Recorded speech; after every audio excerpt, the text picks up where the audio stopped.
વડોદરાના ટ્રાવેલ સંચાલક દ્વારા 50 પ્રવાસીઓને અમરનાથ મહાદેવ યાત્રાએ લઈ જવામાં આવ્યા હતા। વડોદરાથી છેલ્લા કેટલાક સમયથી સતત બાબા બર્ફાની અમરનાથ મહાદેવના દર્શન કરવા મોટી સંખ્યામાં લોકો પહોંચી રહ્યા છે અને તેમાં સતત વધારો થઈ રહ્યો છે, ત્યારે ત્યાંથી અનેક મોટી સંખ્યામાં લોકો ખુશખુશાલ થઈને પરત આવ્યા છે। ગતરોજ શહેરના મહાનગર પાસેથી ટ્રાવેલ સંચાલકો દ્વારા 50 પ્રવાસીઓને અલગ અલગ જગ્યાએથી પસાર થઈને બાબા બર્ફાની અમરનાથ મહાદેવના દર્શનાર્થે લઈ જવામાં આવ્યા હતા, જેમાં સંચાલક દ્વારા અનેક કાળજી લઈને કેવી રીતના લઈ જવાય છે તેની માહિતી આપવામાં આવી હતી।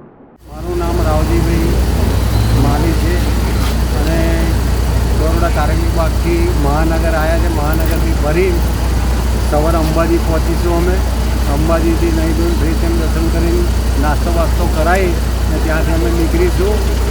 રામદેવડા જઈશું, રણુજા, જૂના રણુજા જઈશું અને જૂના રણુજાથી ત્યાં આગળ નાઇટ થશે અમારે, ત્યાંથી પછી નીકળીશું અમે ચલો કરણી માતા જઈશું। કરણી માતાનું દર્શન કરાવી રસ્તામાં જમાડીને પછી સવારે અમૃતસર પહોંચીશું। અમે અમૃતસર પહોંચીને આખો દાડો વાઘા બોર્ડર છે, સાઈડ સીન પતાવી અને ત્યાં નાઇટ કરીશું। અમે બીજા દિવસે ત્યાંથી નીકળીશું અમે તો સીધા જઈશું અમે લખનપુર બોર્ડર, જમ્મુ બોર્ડર પર જઈશું, JNKની બોર્ડર પર જઈશું। બોર્ડર પરથી ત્યાંથી ત્યાં આગળ સહી સિક્કા કાગળ કમ્પ્લીટ કરાવી અને જમ્મુ જઈશું।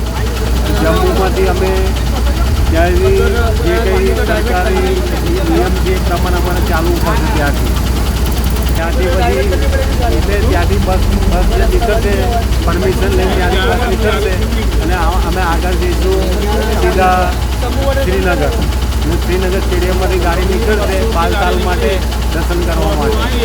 આજના પ્રવાસ મારે 50ની સંખ્યા છે। 18થી 20 દિવસનો પ્રવાસ હોય છે। કોઈ દિવસ વધતો બી હોય, કોઈ દિવસ ઓછો પણ થતો હોય, જે ત્યાંની સરકાર નિયમ પ્રમાણે અમારે ચાલવું પડે। ઘટના તો દર વર્ષે નાની મોટી ઘટતી જ હોય છે, પણ મારે 23 વર્ષનો અનુભવ છે એટલે અમે કોઈ પણ પેસેન્જરને કોઈ રિસ્કમાં એમના માથે આવે એ રીતનો અમે ધંધો કરતા નથી અને બધું અમે આર્મીના નિયમ પ્રમાણે આગળ ચાલીએ છીએ। કોઈ દિવસ ટેન્ટમાં રોકાવાનું હોય તો કોઈ દિવસ એમના રેસ્ટ હાઉસમાં રોકાવાનું થાય છે। તો અમે પૂરી આર્મીના આગળથી જ બંધારણનું અમે રાખેલું હોય છે, જે રીતના આર્મી અમને કહે છે એ રીતના અમે આગળ પગલાં ભરીએ છીએ।